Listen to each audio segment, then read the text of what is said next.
guys, it's Greg from East Coast Eyes, and today we've got, I guess, the Tuesday mashup. Didn't get to go up on Monday, but we did the giveaway yesterday, so definitely go check that out. So there's a lot going on the weekend. I hope you guys had an awesome weekend. I know I did. The weather's starting to get warm. Good weather for lacrosse. Starting to be 50s around here.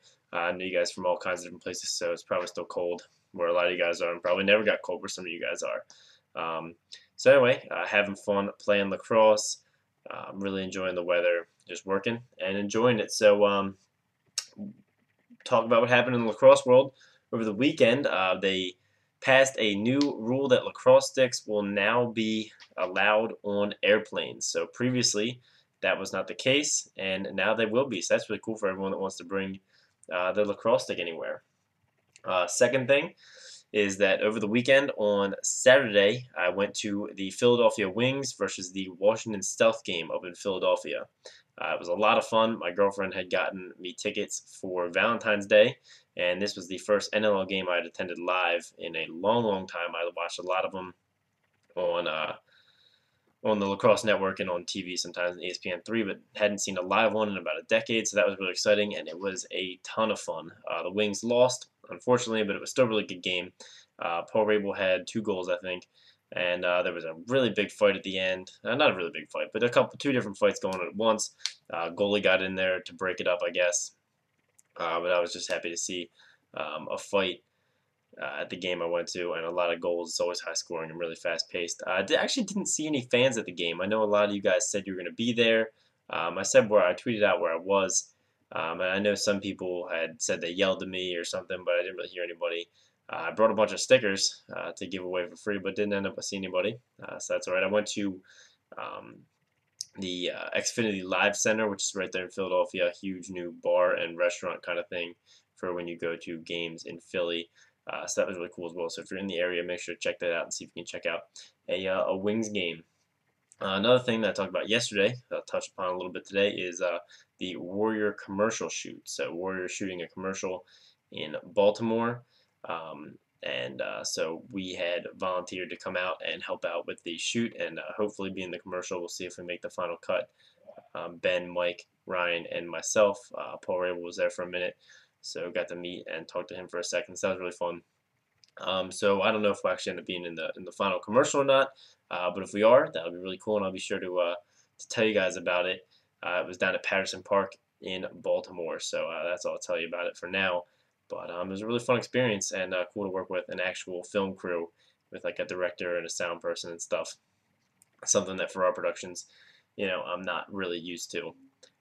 So another thing is Cascade dropped yet another new helmet. They're moving pretty quickly. They had the matte black CPXR, and they've just released the matte gray CPXR, and I really like the color gray in a lot of gear these days, and so matte gray is another cool addition to their arsenal. I guess they're just going to move toward offering all the matte colors, kind of like Warrior does. Warrior offers pretty much all the primary colors in matte, so it seems like Cascade is going to be working their way towards that, which is nice. They did lag behind a little bit on the matte phase, which is okay, but it looks really nice. I probably won't pick one up, but it would probably look really good with some decals on it. Maybe some chrome decals or something glossy. The mixture of glossy and matte always looks really nice. Another cool thing I found, it was featured on Isle Gear, and I actually saw a little while ago something called the Lax Ball Doctor. It's in the form of a ball bucket. It has an abrasive pad, and it cleans your lacrosse balls back to brand new, and it takes off a little bit of the material, but they stay legal for a lot of cleanings. So that was a really cool idea, I thought, and it's expensive, but lacrosse balls are expensive, and refurbishing them would save you a ton of money. So the return on investment that you get, they've calculated, is a very short amount of time, maybe 2 months for a program, because you can refurbish all the old balls you have plus all the ones you use in the future, and nobody likes playing with greasers. So I thought that was a pretty cool invention, and definitely make sure to check that out. I think it's just laxballdoctor.com, or you can Google it. Or maybe I'll stick the link down in the description for you guys to check out. I think they have a video on it. So I might see if I can get my hands on one to test out for you guys. I think it's a product that really needs demonstrated on video to really show what it does. Final thing is 2 notes at Lax All-Stars.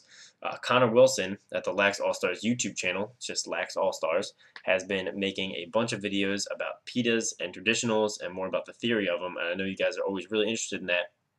So definitely go check that out if string a pita or traditional is something you're interested in.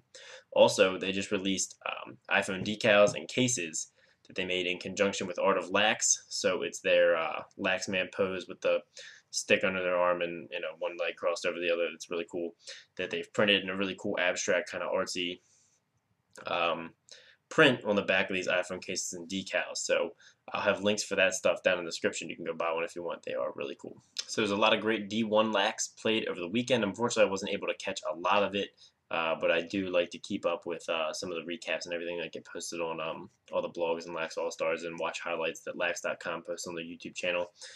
So Lax All-Stars put together a really cool thing for this most recent rankings, where they have the US ILA poll, which is the coaches poll, the Nike / Inside Lacrosse poll, and Quint's top 20, all next to each other, so you can see what each poll picked for number 1, 2, 3, and 4, and they do a little commentary on it. So I have a link for that down in the description.